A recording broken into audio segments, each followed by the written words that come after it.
My boss looked me in the eye and said, "I will never trust you." Those words were etched inside me like a scar, but he had no idea that sometime later it would be me who would save his company. Life has these ironies, and this was the greatest of all in my history. My name is Michael. I was born in a small town in Ohio, in a simple neighborhood, the kind where everyone knows each other, but also where everyone remembers every mistake you make. I grew up surrounded by memories, both good and bad.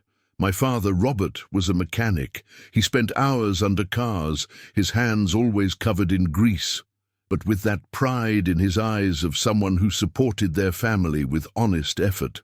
My mother, Susan, was a waitress at a local diner. She was my rock, the person who always believed I could be more than I realized. I had a childhood marked by ordinary dreams. I played basketball with my friends on the school court, dreaming of becoming a player, or at least of getting a college scholarship. I wanted to give my parents a better life. But, like many kids in my neighborhood, life pushed me down a crooked path. Bad company, the temptations of quick money, until one day I crossed the line. I made bad choices, and those choices landed me behind bars. Being imprisoned was like dying alive. The days were long, the same and colorless. I saw people completely lose themselves there. I saw men give up on themselves, and I confess I was almost one of them. But amidst that chaos, one thing kept me going. The memory of my mother looking into my eyes on the day of my sentencing. She cried, but there was no anger. There was pain and hope. She simply said, "Michael, no matter where you are, you can still change your story." Those words echoed inside my head all the years I spent there. When I finally got out, it felt strange. The world seemed the same, but I wasn't the same anymore. I was marked. I didn't need an orange uniform for people to recognize me as the guy who was in prison. One look was all it took. Someone just had to ask about my past. I just had to fill out a job application and check the box. Have you ever been convicted? The first few months were hell. I'd walk the streets looking for work and always get the same forced smile. "We'll call you Michael." But they never cared. I knew why. Who would risk hiring an ex-convict in a company? To them, I was a ticking time bomb. But I just wanted an opportunity. I just wanted to prove I wasn't that label. It was then that I met Mr. Anderson. He owned a small logistics company that worked in transportation and deliveries. It wasn't a corporate giant, but it was a stable business with about 30 employees, trucks on the road every day, and important contracts. I showed up there with my simple, almost empty resume, carrying more silence than accomplishments. When he looked at me, I remember his serious, calculating expression. He asked, "Have you ever been in trouble with the law, Michael?" I took a deep breath, looked him in the eye, and told him the truth. I could lie, but I was tired of lying. He was silent for a few seconds that seemed like an eternity. Then he said, "You can start as an assistant. The work is hard, and the pay isn't great. But that's what I have to offer." I accepted immediately. I didn't care if it was sweeping floors, carrying boxes, or washing trucks. To me, that simple uniform was like armor. It was the opportunity I'd been waiting for. The first few days were intense. I arrived earlier than everyone else, making a point of not complaining, even when I was given the worst jobs. I wanted to show that I was there to contribute. I remember the feeling of holding my first lunchbox during break, sitting alone, but with a strange peace inside. I was tired, but happy. For the first time in years, I felt like I was building something. But life doesn't make things easy. My classmates looked at me sideways. In the cafeteria, some avoided sitting near me. I heard whispers behind me. "That one has already been arrested." Others called me the guy from jail. At first, I tried to ignore it. After all, I knew the prejudice would come. But inside, it hurt. Still, I persisted. On weekends, while most people were enjoying themselves, I stayed home studying. I read about logistics, spreadsheets, and transportation routes. I didn't want to stay in the same place forever. I wanted to grow. I wanted to learn. And there was something that drove me, the idea of regaining my mother's trust. I called her every Sunday. She always asked, "Is everything okay, son?" And I would say yes, even when I wasn't. Just hearing her voice gave me the strength to carry on. Over time, I realized that Mr. Anderson was a strict man, but also fair. He demanded results. He liked numbers, deadlines met, and contracts honored. He was one of those businessmen who believed in hard work above all else. But there was something about him that frightened me, his coldness. He didn't smile easily. He didn't offer compliments. He was always observing, judging. However, I believed that if I worked hard enough, one day he might see me as a real employee, not just the ex-con he decided to give a chance. This thought kept me getting up every day, even when my body was screaming for rest. In those first few months, the company became my battlefield. Every box I carried, every piece of paperwork I organized, every coffee I drank alone during my break, it was all part of my silent struggle. I didn't say it out loud, but I kept repeating it to myself every day. I am not my past. I am what I am building now. And it was in this scenario that the episode that would completely change my relationship with Mr. Anderson took place. And that would open the wound that hurt me the most. Until that day, I believed that if I worked hard, respect would come over time. That people might even distrust me at first, but that persistence and honesty would eventually win out. I clung to this idea like someone holding onto a rope in the middle of a stormy sea. But the truth is, effort isn't always enough. And I learned this the hard way. It was a Monday morning. The company was gathered in the conference room, one of those large rooms with a long wooden table, neatly lined chairs, and a glass wall that let in the cold winter light. Mr. Anderson had summoned everyone to discuss delivery deadlines and contracts that were at risk. The atmosphere was already tense, everyone tense, each trying to deflect responsibility for the delays that had been occurring. I sat in the corner with my simple notebook, taking notes. I didn't talk much in meetings, I preferred to listen. After all, I was still the new guy there, and to many, I was just the helper, the ex-con who carried boxes. I tried to inconspicuously, but that day, my silence didn't protect me. Amidst the discussion, one of the supervisors, a man named Jack, insinuated that some recording errors in the deliveries might have come from me. He didn't say it directly. It was Michael. But he threw the phrase into the air. Maybe someone who doesn't have much experience with reports is making mistakes. The eyes of several turned to me. I felt the weight of each gaze, as if each pair of eyes were a stone thrown against my chest. Before I could respond, Mr. Anderson spoke. He looked directly at me, his expression cold, his voice unspoken, but his words sharp as blades. "I will never trust you, Michael. Never." The silence that filled the room was deafening. I could hear the clock on the wall, each tick echoing like a hammer in my head. Everyone stared, some embarrassed, others with a slight hidden smile, as if they'd witnessed a predictable scene. The boss reminding everyone who I really was. In that moment, I felt the ground disappear beneath my feet. It wasn't just a sentence. It was as if he had ripped away from me, in front of everyone, any chance of dignity I was trying to build. I expected distrust. I expected whispers and stares. But hearing it said out loud so publicly was devastating. I wanted to respond. I wanted to say that I was trying hard, that I hadn't made any mistakes, that I deserved to at least be treated like a human being. But my throat closed. My voice wouldn't come out. I felt my face heat up, my hands sweat.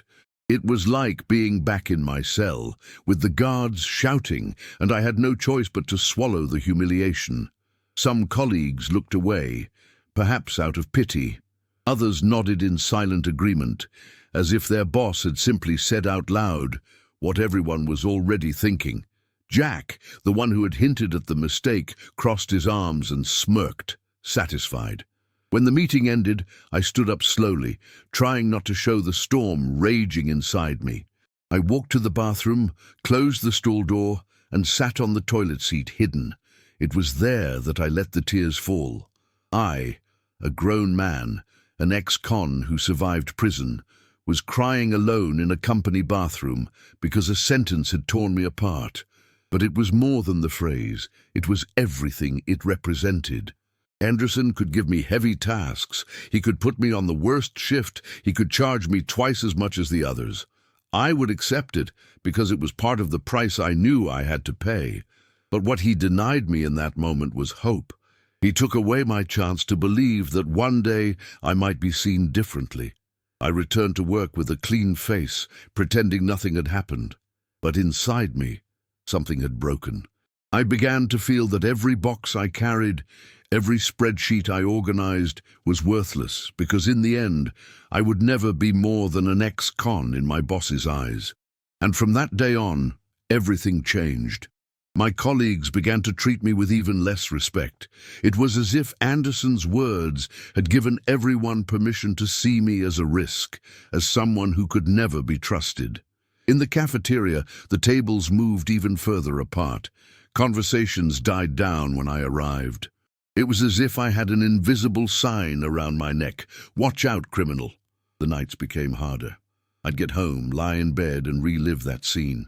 My boss's cold gaze, his dry words, the looks of my colleagues. I felt anger, sadness, shame, all at once. Many times I thought about quitting. I thought about simply not coming back the next day. After all, if the company owner himself had already declared he'd never trust me, what was the point in continuing to fight? But something inside me wouldn't let me let go. Maybe it was the memory of my mother, always believing I could change. Maybe it was the anger I felt, transformed into a kind of silent energy.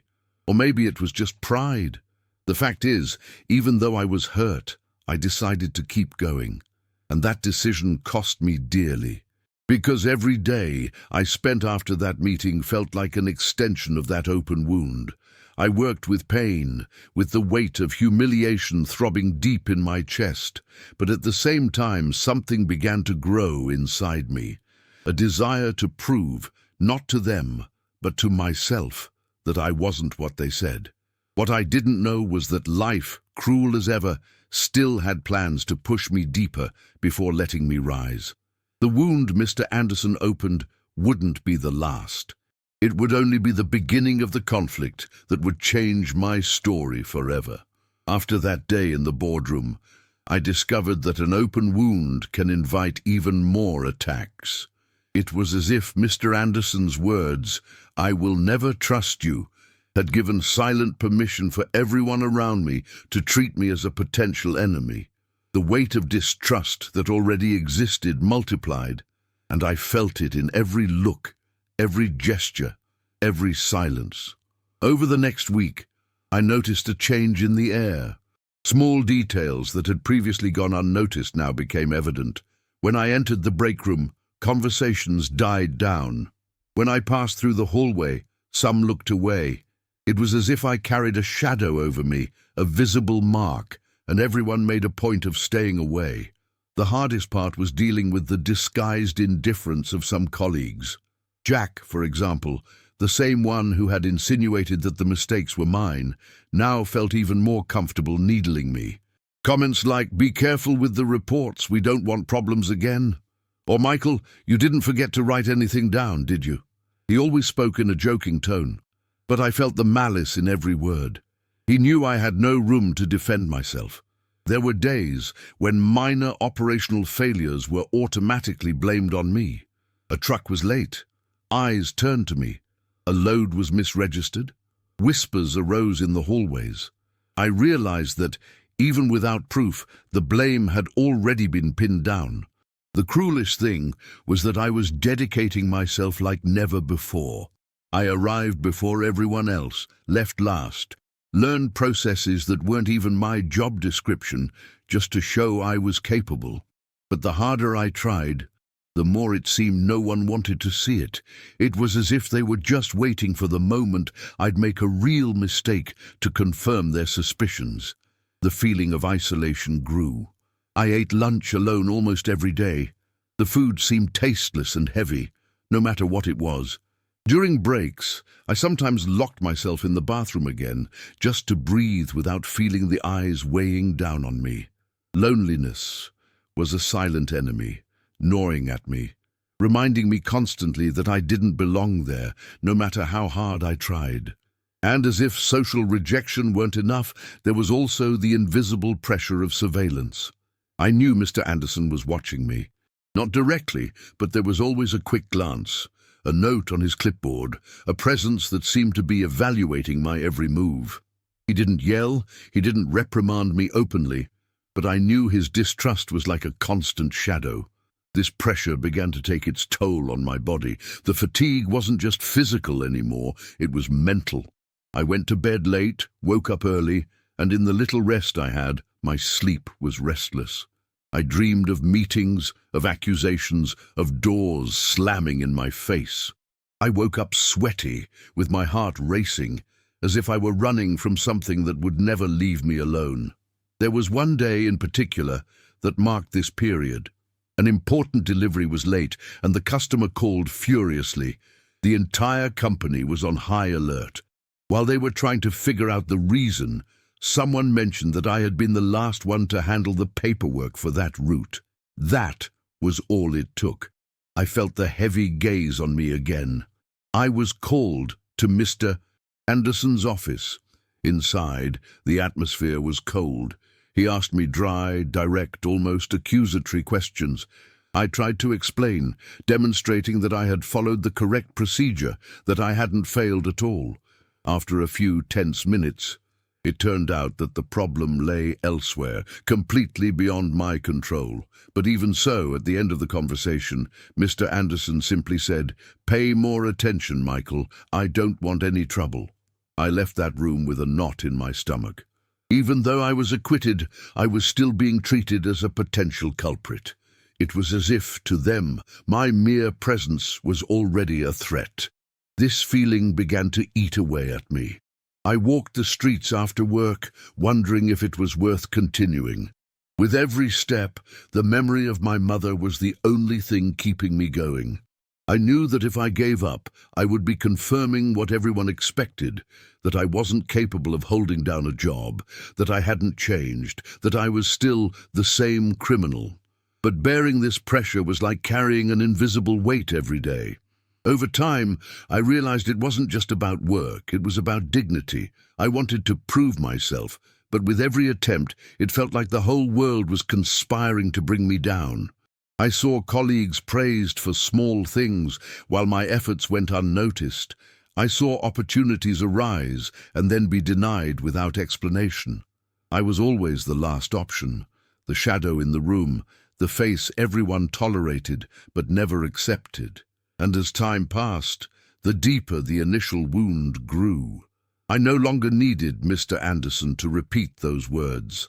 "I will never trust you." I heard them in my mind every day like a constant echo, like a sentence I carried in my chest. There were nights when I found myself staring at the ceiling, asking God if my life would always be like this, an endless struggle to prove something no one wanted to see. I felt exhausted, like a fighter who takes a beating every round, but can't give up because defeat would mean losing the only thing he still had, the chance to start over. And it was in this state of exhaustion that I began to wonder if there was a way out. I was trapped again, but this time the bars weren't made of iron. They were made of prejudice, distrust, sharp words, and heavy silences. And within this invisible prison, I was already losing the strength to continue. Every day I woke up to go to work was a fight against myself. Waking up early, putting on that simple uniform, looking in the mirror and saying, "Today will be different, today you will endure." But the truth is, inside, I was already falling apart. The isolation, the distrust, the veiled accusations, all of it piled up like bricks on my back. My body felt heavy, my mind tired, my heart filled with doubts. The wound opened by Mr. Anderson's words didn't heal. On the contrary, it seemed to deepen every time I entered that warehouse and felt the eyes following me like shadows. The trigger was lit on a grey Friday afternoon. The atmosphere at the company was already tense. A shipment had gone missing. Some boxes of electronics that were supposed to be delivered to an important client simply weren't in inventory. When the news spread, it was like a wildfire. Supervisors scurrying around, tense employees, non-stop phone calls, and of course, all eyes soon turned to me.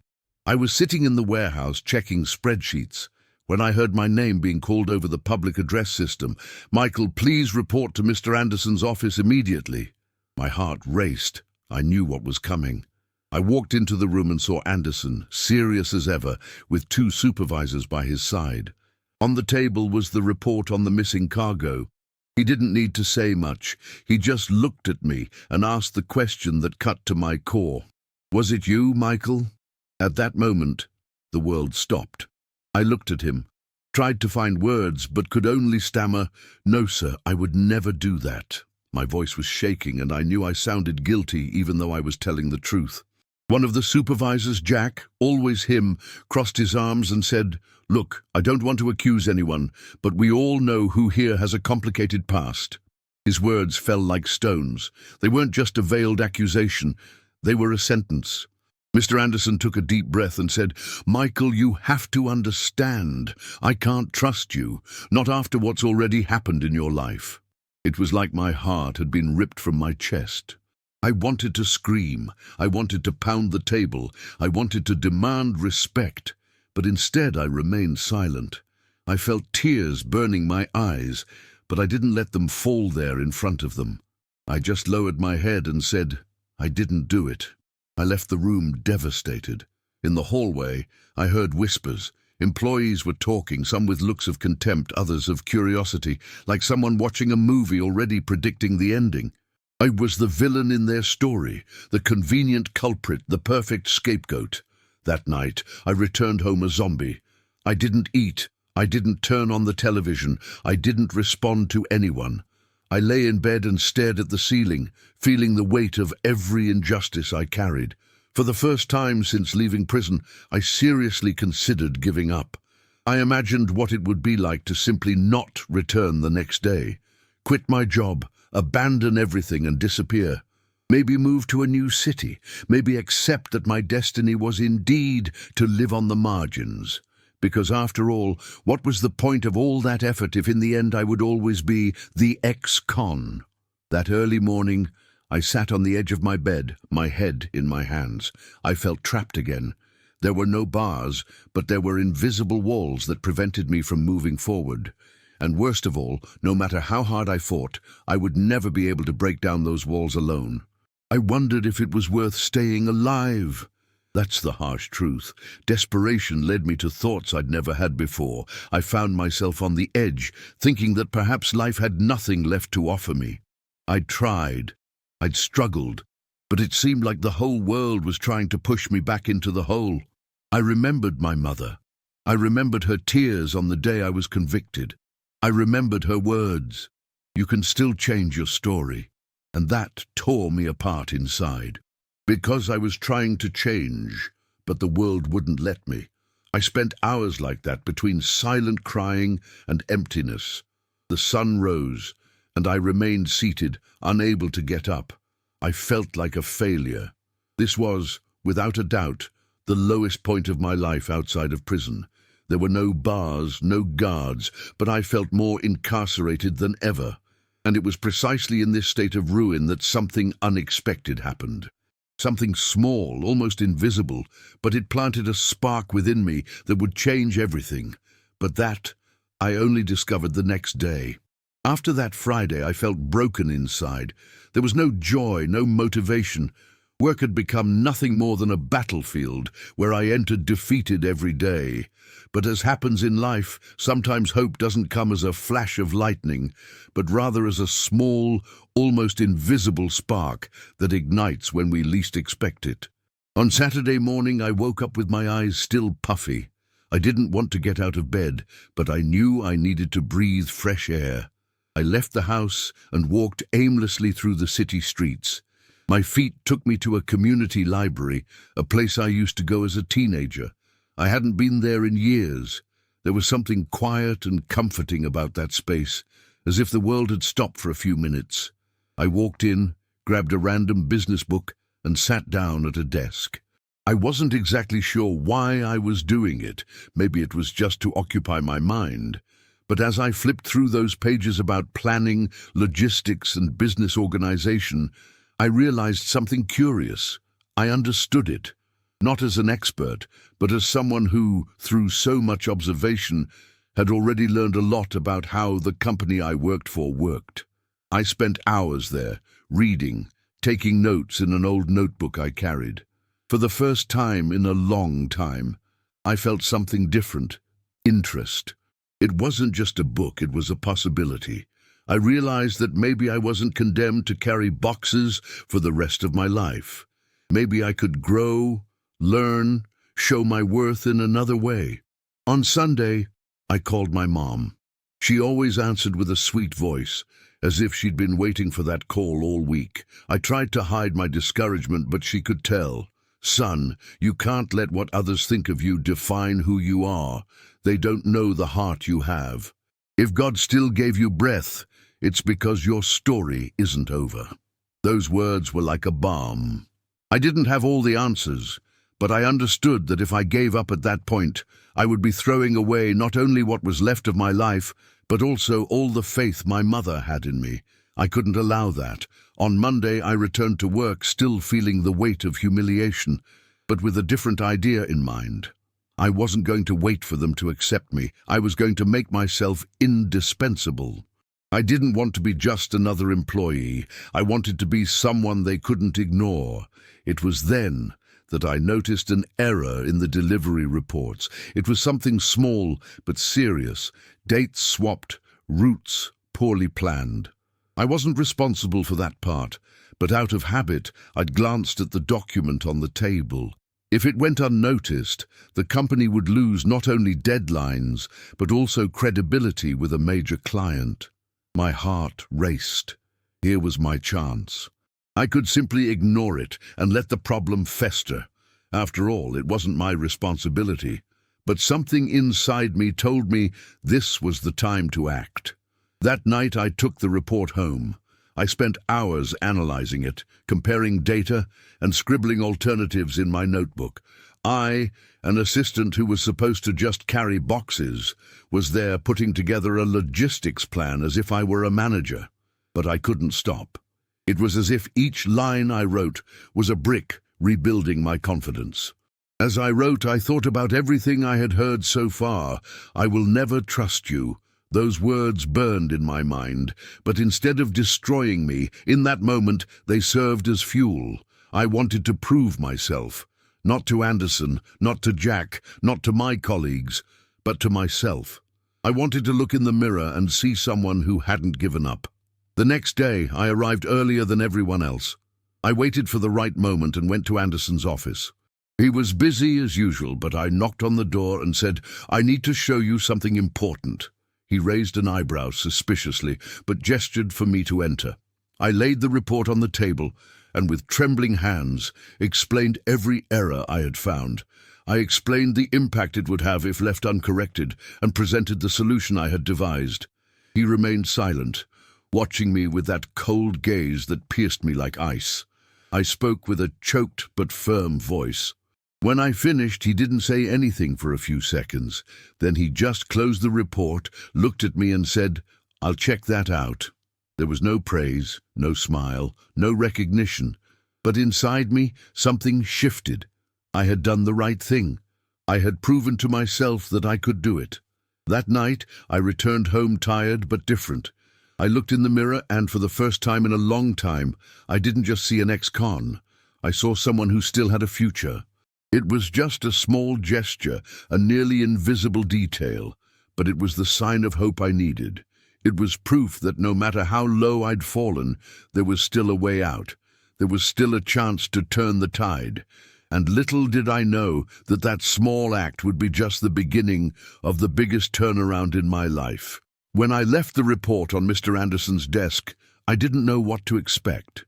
Part of me believed he would simply ignore it, throw my notes in the trash, and continue to look at me like the same ex-con he claimed he never trusted. But there was another part of me, a small, almost shy part, that dreamed he might at least consider it. The next morning, the atmosphere at the company was strange. Everyone was rushing around, reviewing routes, changing delivery orders. I could tell something was up. When I entered the warehouse, I saw Jack arguing with another supervisor about reports that had been redone. And that's when I noticed they were using exactly the corrections I'd pointed out. My heart raced. I wasn't crazy. I hadn't exaggerated. They had actually used my work to correct mistakes. For the first time, I felt that my hands, previously seen only as tools for carrying boxes, had built something that made a difference. But open recognition still didn't come. Anderson remained distant, cold. He didn't call me, didn't thank me, didn't say anything.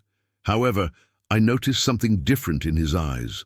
When I passed him in the hallway, he looked at me longer than usual, as if trying to see beyond the shell that enveloped me. It wasn't trust yet, but it was curiosity. The following days showed that my notes had averted disaster. The contract with that important client was maintained, and the company avoided the losses that already seemed inevitable. Inside, I wanted to scream, "It was me, I saw it before everyone else, I saved you," but I kept quiet. I knew that if I spoke, they would say I was full of myself, that I was arrogant. So I kept it silent, as if it were a secret between me and myself. But this secret began to work powerfully within me. I began to believe I could do more. I returned to the community library the following nights, checking out books on logistics, management, and even leadership. I, who had never finished college, was studying alone, eager to learn. I wrote everything down in notebooks, sketched diagrams, and created hypotheses. My room began to fill with papers scattered across the table, as if I were preparing a grand project. Meanwhile, at work, I noticed a slight change. Some colleagues began to look at me differently, not all of them, of course. Jack continued to tease me, but not with the same confidence as before. I could tell he'd noticed something had changed. Others, more discreetly, began to approach me. One of them, named Tom, said to me in a low voice in the cafeteria, "Hey, I heard you were the one who found that error in the reports. Good job, man." That, for me, was worth its weight in gold. It wasn't an official declaration, it wasn't public applause, but it was proof that the truth always finds a way to surface.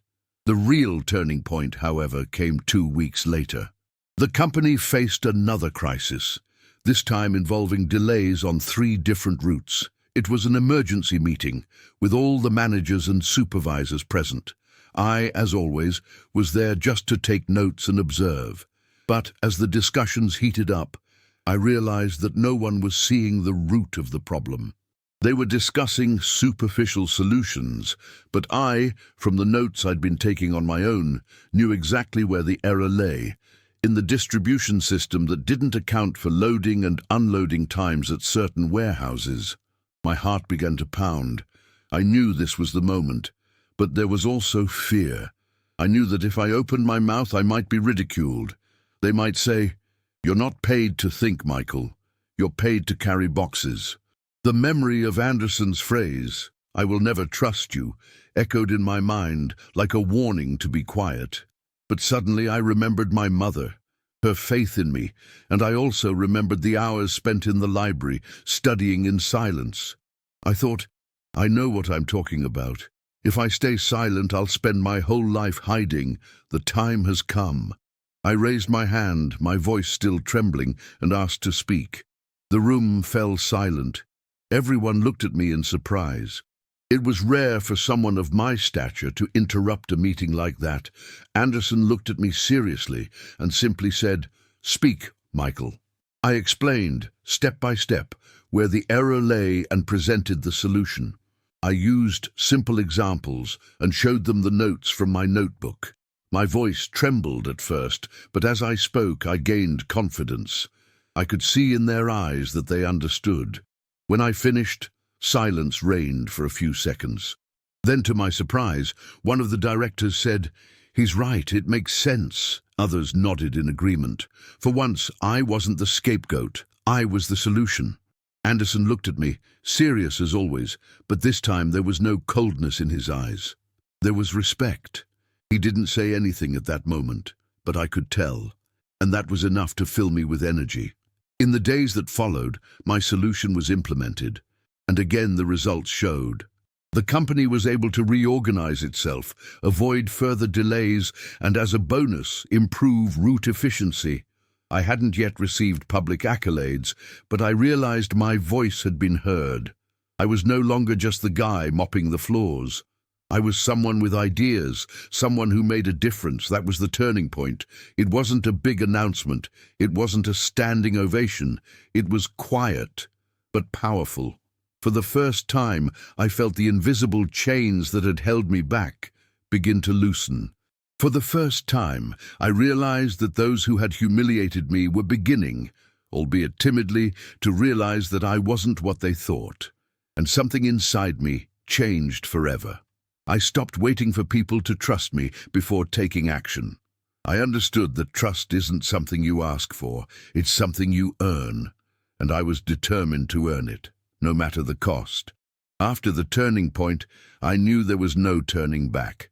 I was no longer the same silent man cowering in the corner of the room, swallowing humiliation without reacting. Something inside me had awakened, and even though I still felt fear, it no longer paralyzed me. On the contrary, it became fuel. But life doesn't grant victory without trial. The big confrontation came when the company faced its biggest crisis yet. One of its most important clients, responsible for almost a third of the company's revenue, threatened to break the contract. Deliveries were late, and there were miscommunications and errors that piled up like an avalanche, about to collapse everything. The mood was one of panic. Mr. Anderson called an emergency meeting. Everyone was there, managers, supervisors, directors, even employees who normally didn't participate were called in. The tension was palpable. No one wanted to be blamed, but everyone knew that if there wasn't an immediate solution, the company could lose millions. I was sitting in the back as usual with my notebook, but this time I wasn't just an observer. I'd been studying, analyzing the problems, and I knew exactly what was happening. I'd put together a detailed plan during sleepless nights based on reports I'd managed to access.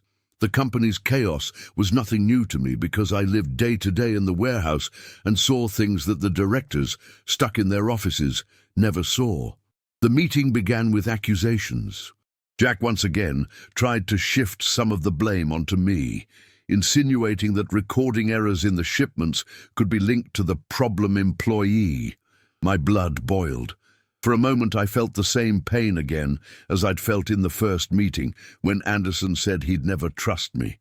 But this time I didn't stay silent. I stood up, firm, with sweaty hands, but with a determined heart. I looked at everyone and said, in the clearest voice I could muster, "Excuse me. I know exactly where the problem is, and I have a solution." The silence that filled the room was heavy. Jack laughed contemptuously. "Oh, sure. Now the logistics genius will sort it all out. Tell us, Michael, where did you learn this? In prison?" The provocation stung, but I didn't look away.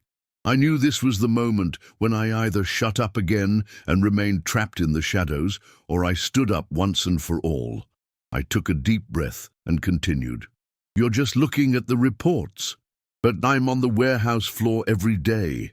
I see the trucks arriving. I see the drivers waiting for hours because there's no synchronization between loading and unloading.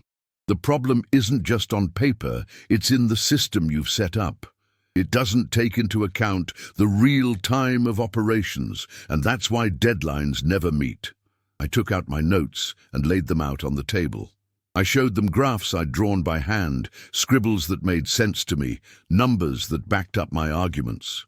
I explained that if we reorganized the routes, adjusted departure times, and implemented a simple communication protocol between departments, delays could be eliminated in a matter of weeks.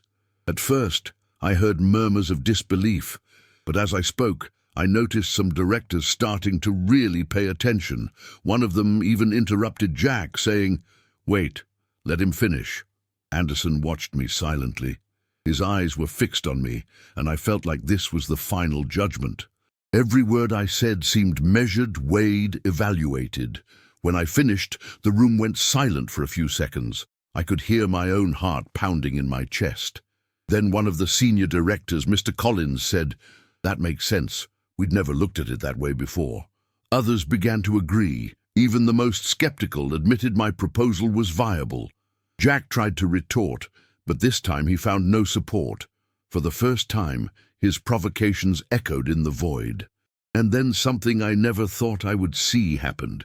Mr. Anderson stood up, walked over to the desk, took my notes and said, "Let's implement his plan." That sentence was like a thunderclap inside me. I, the man he said he would never trust, was now the person whose idea could save the company. In the days that followed, the tension remained, but something had changed. The plan was put into action. I followed each step closely, guiding drivers, helping supervisors, correcting routes. I worked like never before, barely sleeping, but with an energy I hadn't felt in years. Each successful adjustment felt like a personal victory, as if I were removing bricks from the wall that surrounded me. And then came the day of truth. The client who had threatened to break the contract received the first deliveries on time, without fail. The following week, the results were repeated. Soon, chaos began to transform into organization. The company, which had been on the brink of collapse, began to rebuild. And I knew all of this was only happening because, that day, I had the courage to speak. Because, for the first time, I faced not only Jack, not only the suspicious looks, but also the ghost of the phrase that haunted me, "I will never trust you." The confrontation wasn't just with them. It was with myself. It was against fear, against shame, against the feeling that I would never be enough. And in that moment, I won. I was no longer just the ex-con trying to survive.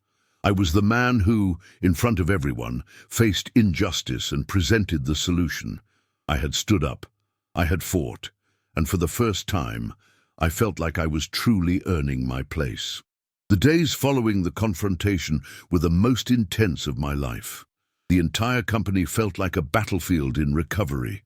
There were tight deadlines, demanding clients, supervisors rushing from one place to another. But amidst all that organized chaos, something had changed. Now I wasn't just a spectator. I was an essential part of the reconstruction. I closely monitored the implementation of my plan. I checked routes, helped drivers, and reorganized reports. Sometimes I stayed until dawn in the warehouse, adjusting details no one else noticed. And every time a delivery was made on time, every time a satisfied customer called, I felt a huge weight lift from my shoulders. What had once been humiliation began to transform into respect. Employees who had previously looked away began to seek me out for guidance. I, the man who ate alone in the cafeteria, was now being called to tables where I previously had no space. There was still distrust in some looks, true, but the indifference had given way to something different: recognition. And then came the day when everything became clear. It was a general meeting, called to announce the results of the past few weeks. Everyone was present. The atmosphere was completely different from the tense meetings we usually had. There was an air of relief, even celebration. Mr. Anderson entered the room, his expression serious as always. He wasn't one to show emotion easily, but when he began to speak, I noticed something different in his voice. In recent weeks, we've faced one of the biggest crises in this company's history. And not only have we managed to maintain our contracts, but we've also improved the efficiency of our operations. He paused, looking at the directors, and then at the crew.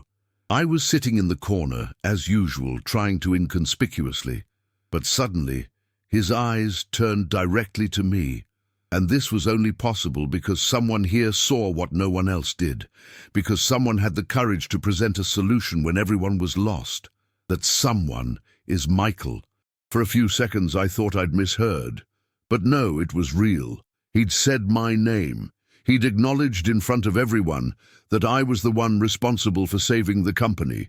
The room erupted in applause. Some clapped timidly, others enthusiastically.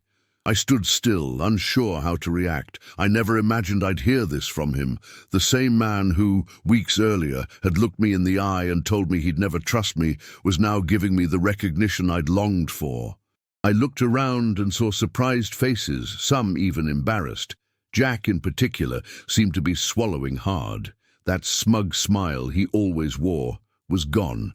For once, he had nothing to say. In that moment, I felt an indescribable sensation. It wasn't just happiness, it was justice. It was as if all the weight of humiliation, rejection, and scornful looks had been transformed into a silent victory. I didn't need to exact revenge with aggressive words or actions. My revenge was success. My revenge was proving, before everyone, that I was much more than the label they gave me. After the meeting, several colleagues approached me to greet me. Some shook my hand, others patted me on the back. One even said, "You shut a lot of people up today, Michael. Congratulations." I smiled, but inside I was crying, not with sadness, but with relief. It was as if, finally, the invisible chains that bound me had been broken. In the days that followed, my relationship with Anderson changed. He was still strict and demanding, but there was something new in his gaze. Respect. One day, while we were reviewing a report together, he said to me, almost in a low voice, "You made a difference. Keep it up." They were just a few words, but they meant the world to me. It was as if he had finally broken down the wall between us. And as for Jack, well, life took care of justice. His arrogant attitude and habit of shifting blame eventually caught the attention of the management. Little by little he lost ground, until he was transferred to a lower-level department. I didn't have to lift a finger against him. The sheer weight of his actions brought him down. I, on the other hand, began to take on more responsibilities. They called me in to participate in more meetings, asked for suggestions, and listened to me attentively. I was no longer just the ex-con carrying boxes. I was Michael, the employee who had saved the company. This was my redemption. Not an easy nor a quick one. It was one with tears, sleepless nights, humiliations swallowed in silence. But it was mine. And in that moment I realized something important. Life can throw us to the bottom. It can surround us with injustice.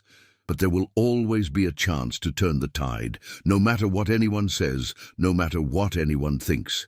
True victory isn't when others believe in you, but when you prove to yourself that you can do it. Today, when I look back and remember everything I experienced within that company, it's hard to believe I endured so much. The weight of the humiliations, the looks of contempt, the words that pierced me like knives, all of it could have destroyed me. And, at many moments, it almost did. But in the end, it was precisely this weight that forged me, that made me stronger. The phrase that struck me the most, "I will never trust you," echoed in my mind for so long that I came to believe it was true. I even thought that no matter how hard I fought, I would never be seen as worthy. But today I understand. Those words weren't the end of my story. They were the beginning of the battle I needed to fight with myself. Because the real prison was never the concrete cell where I spent years of my life. The real prison was the label the world had placed on me, the shame I carried, the fear of never being accepted. And when I was able to face this head-on, I realized I was finally free. My journey at that company was full of pain, but also full of lessons. I learned that people can judge you by your past, but you don't have to live trapped in it. I learned that prejudice exists, is cruel and often unfair, but that it can't outweigh your determination to move forward. I learned that trust isn't something you ask for, it's earned, and that, even when they say you'll never make it, life always gives you a chance to prove otherwise. And most of all, I learned to see the value of my own journey. Before, I just wanted to be accepted, just to be seen as normal. Today, I understand that I don't need everyone's approval. It's enough that I know who I am. It's enough that I look in the mirror and recognize the strength born from pain. I remember every detail of the moment Anderson acknowledged in front of everyone that I had saved the company. It was quick, simple, without any grand speeches. But for me, it was as if the entire world had gone silent to hear me, not because I wanted revenge, but because I needed that validation. I needed to know that all the effort had not been in vain. And curiously, I didn't hate him after that. I didn't hold a grudge. On the contrary, I felt gratitude, because if he hadn't humiliated me, if he hadn't said those words, I might never have found the strength within myself that kept me going. Sometimes, the pain we receive is precisely the push that forces us to grow. As for Jack, I didn't have to do anything. Life showed him who he really was. His pride and arrogance slowly wore him down, until he lost the space he so protected. I learned that revenge doesn't have to be taken into one's own hands. The greatest revenge is to live with such integrity that others' lies crumble before your truth. Today, I continue working, but with a different spirit. I'm no longer the man who hid in the corner, afraid of stares. I'm no longer the employee who silently swallowed his shame. I'm someone who knows the value of his own sweat, who understands that every scar has a story and that none of them need define me as a failure. When I leave work and walk down the street, I feel the wind on my face and remember the time when I thought I'd never get a second chance. And I smile, because I did, and I grabbed it with all my might. If there's one thing that stuck with me, it's that no one can steal the power to start over. It doesn't matter if the whole world says you're untrustworthy. It doesn't matter if everyone points to you as guilty. The truth is, your future doesn't depend on what they say. It depends on what you decide to build each day. I'm no longer the ex-con everyone avoided. I'm the man who saved a company when no one believed in him. I'm the son who can look at his mother and say, I did it, I changed my story. And in the end, that is the greatest victory of all. Because when I closed the door of that office on the day I was recognized, I felt something I had never felt before. Freedom. Not the freedom to walk the streets without handcuffs, but the freedom to finally be who I always wanted to be. Free from the past. Free from labels. Free, finally, from myself.